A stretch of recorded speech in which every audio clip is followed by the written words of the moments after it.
When we design a distributed system, our data is usually replicated across multiple nodes. That gives us the scalability and fault tolerance. But it also introduces a fundamental problem: what happens when the network between nodes break? That's where the CAP theory comes in. CAP stands for consistency, availability, and partition tolerance. The key point is that when the network partition occurs, a distributed system cannot guarantee both strong consistency and availability at the same time. So let's understand these three terms in detail. Consistency. It means that every read gets the latest successful write or an error. So regardless of which replica we talk to, we should see the same up to date data should be present there.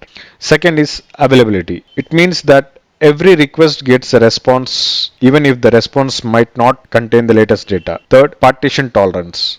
It means that the system continues operating even when the communication between nodes is lost or a message are delayed.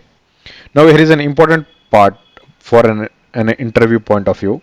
In a real distributed system, partition tolerance is generally not optional. Networks can fail, packets can be dropped, and nodes can become unreachable. So when a partition happens, we have to choose between consistency and availability. If we choose CP, that is consistency plus partition tolerance, the system may reject or delay some requests during the partition rather than return potentially this stale data. This is useful when correctness is more important than always responding, such as system involving critical transactions. Whereas if we choose AP, that is availability or and partition tolerance, the system continues responding even during the partition, but different replicas may temporarily return different values. The system can reconcile these differences later. This is useful when the availability is more important than immediate consistency. You may also hear about CA, that is consistency and availability, but there is an important interview point here. CA assumes that there is no network partition.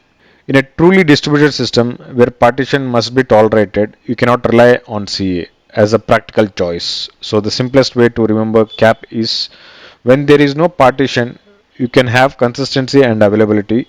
When a partition occurs, you must trade off consistency against availability.